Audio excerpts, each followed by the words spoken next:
Welcome back, everybody, and welcome, Andrea. Andrea Ramos. Do you want to be Andrea Ramos or Andrea Ramos Campos? Either is fine. I do like to use both of my last names, so Ramos Campos works well. Okay. Um, my friend and colleague, Andrea Ramos Campos, is I'm so delighted that you're here with us. And Andrea is a yoga and mindfulness educator. Her business is called 11 Coven, and she lives in Salt Lake City. Um, what else would you like us to know about your work, Andrea? Yes, thank you for having me, Alice. Something else that I would like people to know about my work is that I'm really passionate about making yoga accessible and inclusive to all bodies, and that my mission and purpose is supporting others and connecting with their bodies because I feel like we're in a time where we are very disconnected. Mm, yeah, I hear that. And how did you get involved in yoga and mindfulness? Yes, so I say that yoga found me in a way, and I still feel that to be true. In 2020, as with a lot of people, I was starting to struggle, grieving all of the social aspects of my life that I had lost, and using food as comfort, using alcohol as comfort, trying to numb in a way. And I found out about this yoga teacher training, and they were doing a scholarship for BIPOC folks, which is pretty incredible because, yoga trainings are thousands of dollars and pretty inaccessible to a lot of folks, Mm, including myself. I would not have been able to pay for that had I not had a scholarship for it. wow. And the interesting thing is that I had gone to several yoga classes and I thought I felt good afterwards. I enjoyed some of them, but I just didn't really quite see myself within the industry and the practice because to me it just felt so out of reach. Yoga studios were so expensive, and where do I even start? And what even is this practice? And I know it came from India, but no one ever talks about it. So Yeah, yeah, yeah, I figured I'm going to do this training, A, because I want to not only learn more about it, but I feel like I need mindfulness tools. And I don't know, it just seemed like such a great opportunity, totally called to me. And I can very safely say that it has transformed many aspects of my life. yeah. Amazing. And tell us more about your inclusion work in yoga. Yeah, so I'm really passionate about helping people see that yoga really is for all. And I think that part of the reason that a lot of folks feel excluded in yoga is because usually the people you see within yoga are rich, more privileged, thin, very flexible, white Mm, folks, usually women. So there's a very specific stereotype that's kind of been portrayed in Western yoga yep. that keeps people from seeing themselves included. And the truth is that if you have a body and you can control your breath, you can do yoga. So you don't need to Mm, even stand to do yoga. You don't need to have any type of prerequisites or be flexible or do a handstand. I'm years in my practice and I still don't do handstands yet. handstand. So Yep. yeah, just that's kind of a short way to put it. But yeah, just helping people see that they can be included by introducing other forms of yoga that aren't just the physical portion. Mm. And how's it being received in the community? Like this inclusion message, are people responding? I feel like they are. And thankfully, I work with people already doing this work. So I am not, a trailblazer in this by any means. I have a wonderful teacher called Susana Barkataki that has been teaching yoga in this way for years. And I think that this talk is definitely being had a lot more and more in the industry now, which is really exciting to see. Um,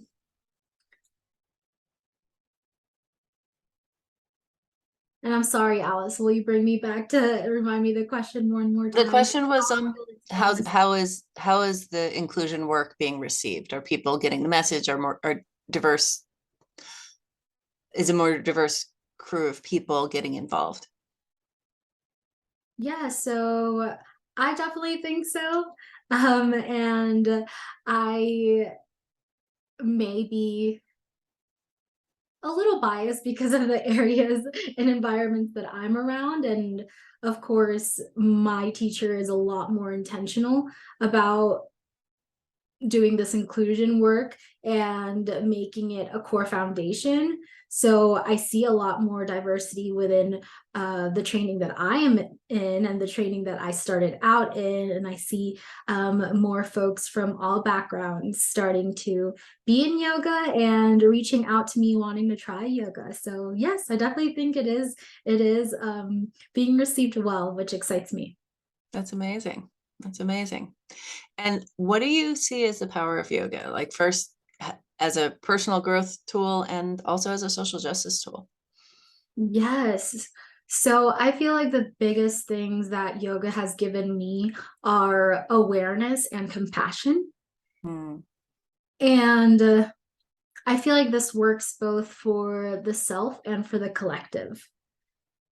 So there is a practice within yoga called svadhyaya that is part of the inner code of ethics for yoga called the niyamas. And what it means is to self-study. Svadhyaya, self-study.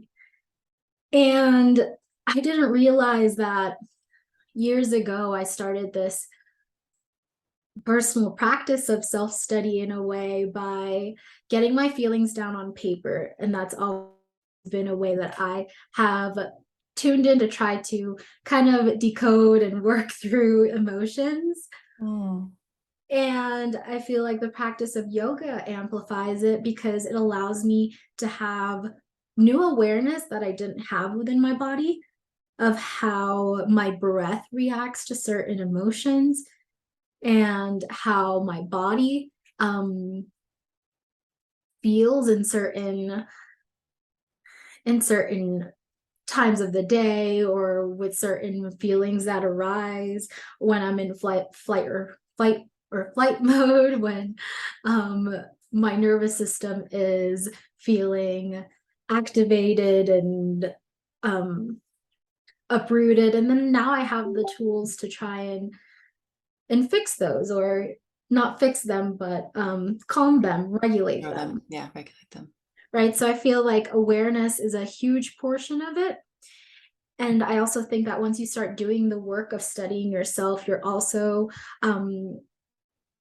hopefully studying and reading the works of others and relating that to yourself as well. And yoga in and of itself means unity, to unite, to make Hmm. whole. So that union of not only the body, mind, and spirit, but the unity and connection that we have to one another and to the earth. Hmm. So awareness, I think, is the first portion, and then compassion. We are just so hard on ourselves, and I think that a lot of times we don't realize that we have been conditioned to be hard on ourselves Hmm. and taught that we always need to do or be more or acquire more. Yeah. So when you start using yoga as a form of self-study, of awareness, and of connection to everyone else, you start noticing these systems at play. And you can have compassion for yourself because you know that there's only so much you can control, and a lot of the rest are things that we have been conditioned and programmed to believe. And a lot of things are also part of the systems that we are a part of and that we don't have too much control over. And at the same time, you also realize that you have agency and can make change little by little. So I think that that is also part of the awareness piece. And but that's how compassion ties into that. You have a gain a lot more compassion for yourself and for others. Mm. So I think what I'm hearing is as you become aware of yourself and others, you start to notice the systems that you're working in. When you're compassionate with yourself, you notice when the systems are preventing you from doing the things that they tell you you can do, right? There's all this propaganda, do more, be more, have more, Mhm. that keeps especially the late capitalist system in place.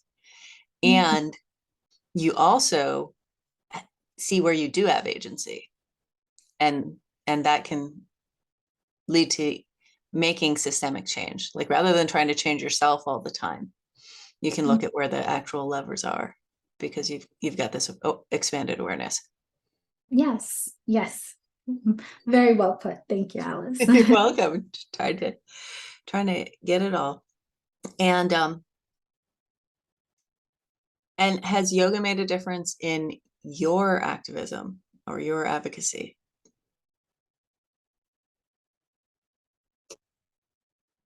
That is a very interesting question because I feel like my journey with both were a little bit side by side, kind of simultaneous. So I don't know that I've experienced my activism without yoga. Mm, And I feel like they probably intersect and correlate a lot more than people might think. very interesting. Sure, I understand. Sorry, my watch. Okay. The watch has it. The watch doesn't understand, but I understood. Yeah. um, and you were saying yesterday that you see what you have to contribute making a big difference for community activists, can or community organizers. Can you tell us more about what you see and what you see as your role, but also what difference it could make? Because some people watching are activists first, right? And let them know what what's available. Yes, definitely. I think that as community organizers and activists, we can tend to put a lot on ourselves and burn out quite quickly, as you might know, Alice, Yeah. and can't pour from an empty cup, right? So I think with the awareness that yoga brings, you are able to see things from a little bit more of a like a faraway perspective, so to say. And you can look in and say, okay, maybe I am taking on too much. Maybe I am trying to do way more than I should with my time or my energy. And how can I redirect that or I so felt that I understood. am so that I am getting my needs met so that I can continue giving to my community. Mm, yeah. So I actually, so I think you said something different than I expected. I thought you were going to say that yoga feels, rejuvenates you so that you can do more. But what I'm hearing is yoga gives you the awareness to know when you need to rejuvenate yourself so that you have that longevity um Yes, in and the I think in the it's fight. both and because there's so many different ways that you can use the practice. And one of the areas I'm thinking about specifically is one of the codes of yoga called brahmacharya or energy management. Hmm. And that is something that I've been working on a lot this year, realizing that I want to do so many things for the community. And I also want to do so many things for myself and realizing I'm only one person. Yep. So that's where the awareness comes in, that energy management. And then the practices, the breath work, the asana, the philosophy of yoga can help with the rejuvenation part, as you mentioned. So I think it is both and. Very cool. Very cool. And have you, I heard that you got involved in yoga teacher training from the perspective, in a cohort that had a lot of people of color in it. Have you ever, and you said you didn't necessarily identify with the yoga community, have you ever felt unwelcome or like there were weird behaviors or?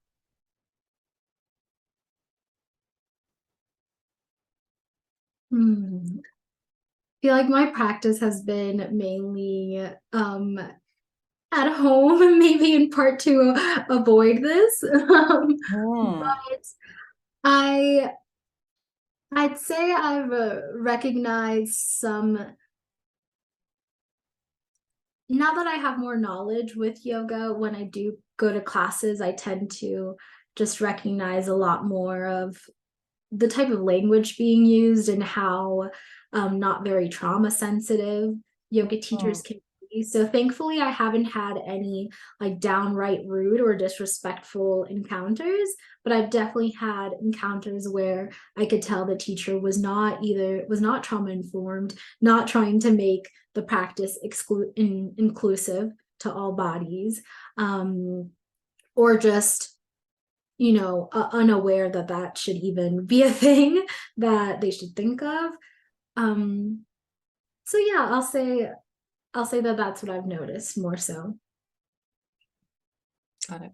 Yeah, just sort of looking at what people's learning edge can be as far as, Mhm. as far as, you know, all of us, how white people can be inclusive is it's somewhat of a different question, right? Because you can people of color or people with disabilities or queer people can be inclusive by being possibility models, right? Like if there's Mhm. another Latin person who's thinking about doing yoga and they know about you, then they know that it's possible, right?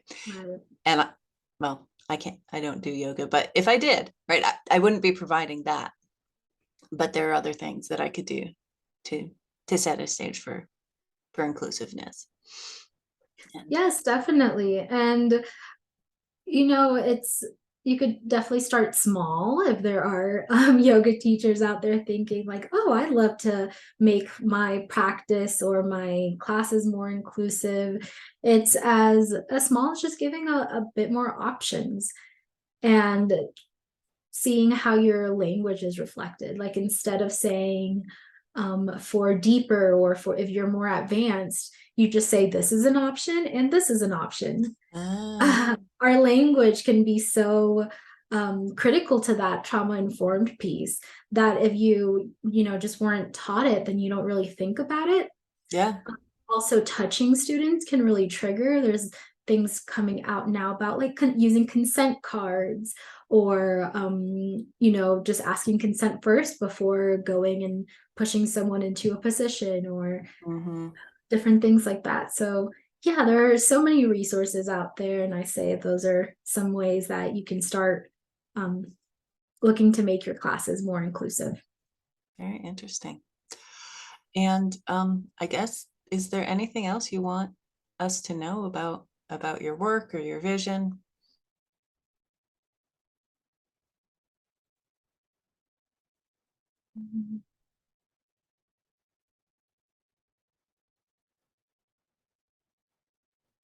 The last thing I'll say, I want to leave us with a quote by my teacher, actually, Susanna Barkataki, who says that there is no justice, equity, and social there's no yoga without talking about social justice, equity, and inclusion. And I want to remind everyone that they are so interconnected because everything that is union is yoga, and anything that is not union is not It's yoga. not yoga. Wow. Yeah, I think that's a good place to kind of kind of end things. I hope that makes sense for folks. Uh, it sounded really profound to me. Like if you think you're doing yoga, but you're being exclusive, you're not creating union. So something's missing. Mhm. Yeah. Well, thank you so much, Andrea. This has been lovely.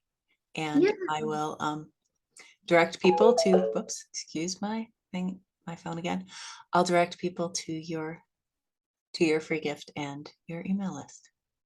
Thanks for being Sweet. on.